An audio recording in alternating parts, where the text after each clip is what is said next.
What's up guys, welcome back to the channel. So in today's video we are going to do a comparison video to compare both of my car. So one is the M2 Competition 2021, I got it brand new, and also the 2018 Alfa Romeo Giulia Quadrifoglio. So a lot of you guys might say, why don't you compare the M3 and the Alfa Romeo? But I actually did the video for that before. You guys can go check it out. So actually I think the M2 Competition is a better car. That's why I bought it. So they are actually in the same price point. So some of you guys might quit shopping both of the car. So one of the biggest reason that why I bought the M2 is I want to save some miles on my Alfa Romeo Giulia Quadrifoglio. So I'm now daily driving that one. So I think they are comparable because I love the cars. I love both cars. Yeah, so let's get right into it.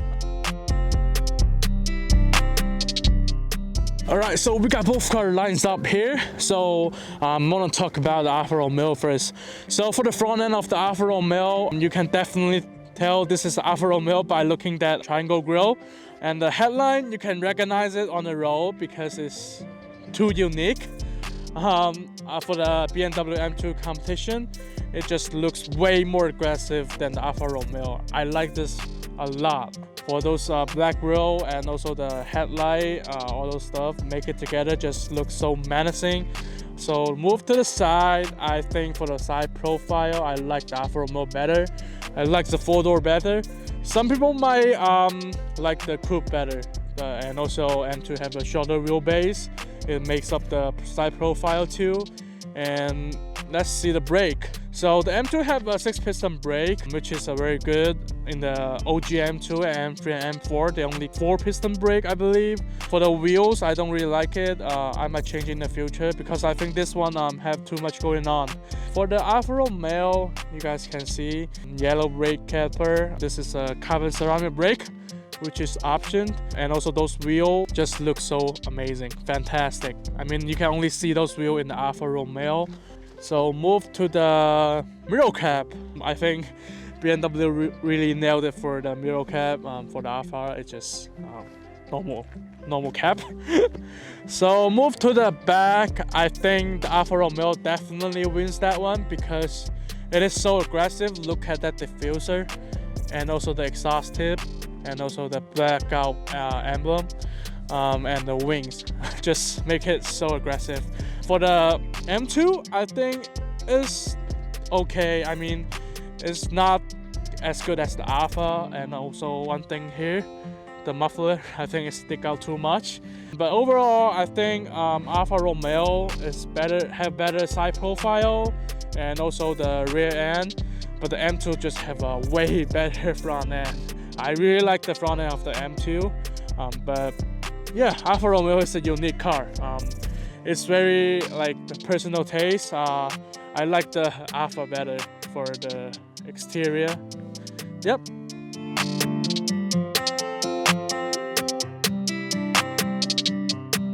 So in terms of the interior, I think M2 Competition is better. First thing first, the seats. You guys can see this logo actually light up when you first come into the car. It is very cool. And the seat, you feel comfortable when you drive very long compared to Alfa Romeo. In Alfa Romeo, you just feel your back is hurt after a very long drive. And also for the speedometer, I think M2's looks better. And also the Apple CarPlay here, it is a wireless. I really like it. And for the material wise, I think Alfa Romeo wins that because for the M2 Competition, you can only have the soft touch material here. It's a plastic, and also this kind of fake carbon fiber, I don't know. But for the Alfa Romeo, you can get the full leather wrap and also the real carbon fiber. It also has some Alcantara here. And the shifter, it feels very good in the M2 Competition. And for the speaker, they all have the Harman Kardon. I don't have problem with that. It's very good speaker system. But overall, I think M2 just have a better interior. I feel more comfortable here, and I feel more technology here. In Alfa Romeo, it just feels very simple. It's very drive focused, and BMW definitely win this one here. Even with the 2 Series, the M2, I really like the interior of the BMW.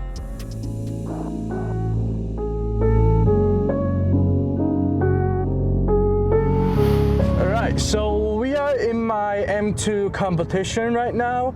So let's talk about the handling of both cars. So I think overall M2 have better handling because it is a short wheelbase car and also it's a coupe, which is have 2 doors and you feel more nimble in this car than Alfa Romeo.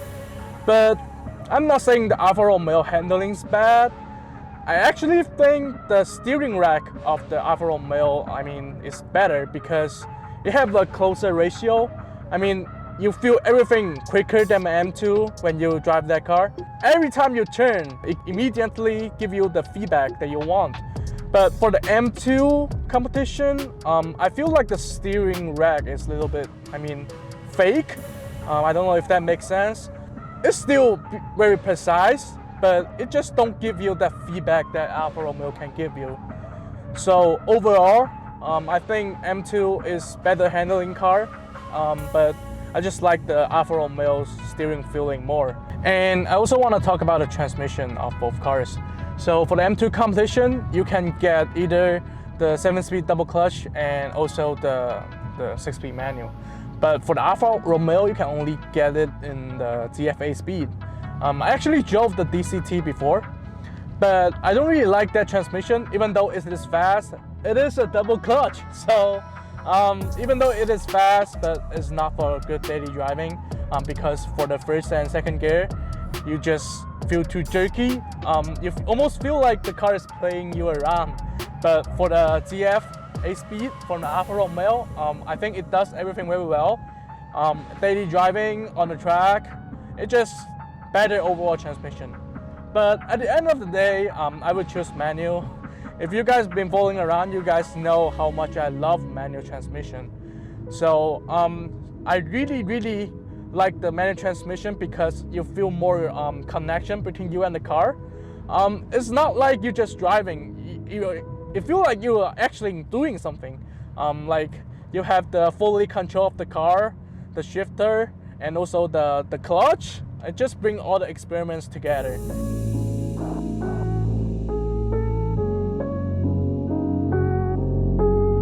Alright, so we are here with my Alfa Romeo Giulia Quadrifoglio. So let's compare the performance of both cars.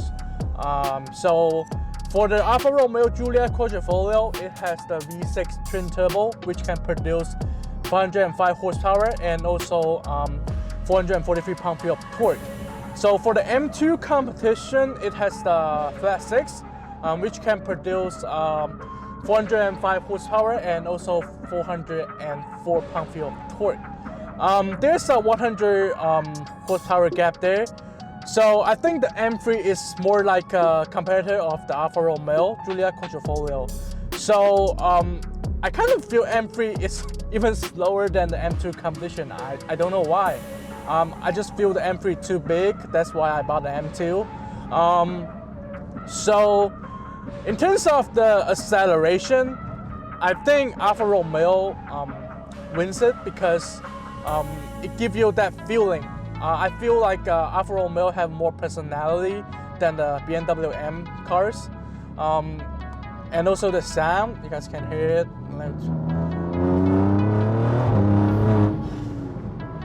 It just make you very exciting. The excitement is totally different between these two cars.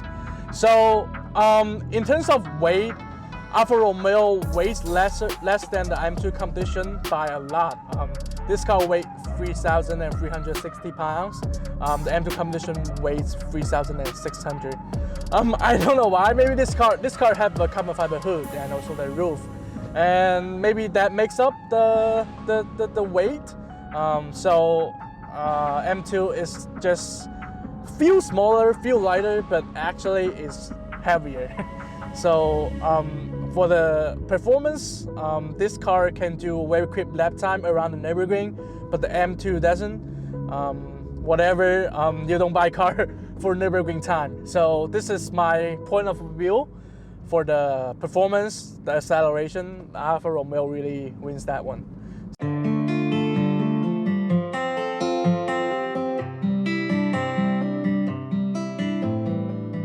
And I also want to talk about the daily drivability of both cars. So for the Alfa Romeo, you can daily drive this car for sure, because the advantage of the Alfa Romeo Giulia Quadrifoglio is it has a 4-door. It's a sedan. You can carry more people.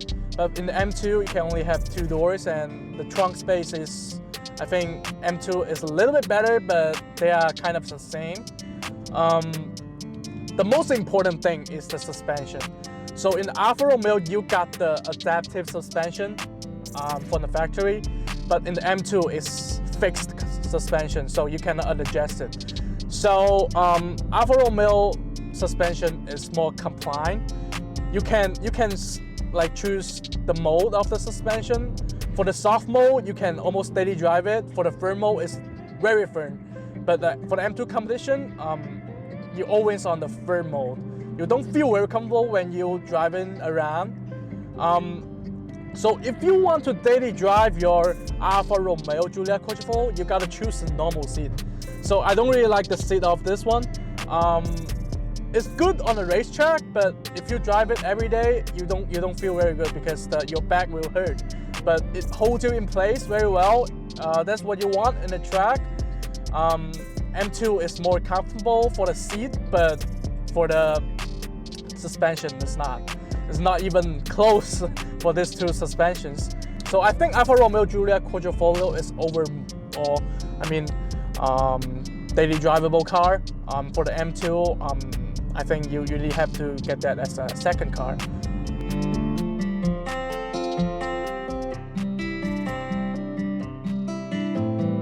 So I also want to talk about the aftermarket support for both of this car. So for the Alfa Romeo, you don't have anything that you can do because it is a rare car. No aftermarket company will do a lot of things to it. So, but for the M2 competition, this motor has been out forever. It was in the M3 and M4. So you can have a lot of things you can do to it. So I actually did something to my Alfa already. I cut a couple of things. I did the killer stump pipe and tune. So if you guys want to know about that, check out my last video. I have all that explained there. So I actually wrapped the interior blue and changed the seatbelt to yellow. So that's about it. That's all the thing that I did to my Alfa. But for the M2, I did the paint protection film. That's about it. But a lot of things coming, so stay tuned, guys. I got a lot of things coming for you guys. Yeah, so I think for the aftermarket support, BMW M2 competition definitely win this because it is a BMW. People love BMW, but just afraid of the liability of the Alfa Romeo Giulia Quadrifoglio. So yeah. So in terms of liability, I want to say definitely BMW is better than the Alfa Romeo because they have way more dealership than Alfa Romeo around the country. So I actually went to both dealership, and I think BMW have better customer service. And also anything broken, no. For the Alfa Romeo, actually the front splitter fell off one time. I went to the dealership and they fixed it for free. It's not like a bad experiment. It was a very good experiment, but just I had to go to like 2 hours away for a dealership for Alfa Romeo, so that's kind of a pain. So for the BMW, I only for 2 months. It shouldn't be any problem, and also it also covers the service cost from 0 miles to 36,000 miles, I believe. So between the mileage, you can do the service for free. BMW covers you for that. So for this part, BMW definitely win because they are a larger company. Alfa, I'm waiting to them to get larger because they really make a good car. Yeah. Alright, so we are back to the garage. So at the end of the day, if I can only have one car, it will be the Alfa Romeo Giulia Quadrifoglio, no doubt. I'm not saying M2 is not a good car, it's still a good car, but just not as good as the Alfa Romeo Giulia Quadrifoglio. So Thank you for Rimbo helping me do this video. Appreciate that. And also, if you guys didn't subscribe, please subscribe. Do me a favor. And here's my Instagram. You guys can go follow that. And hope you guys enjoyed the video. And see you guys next time.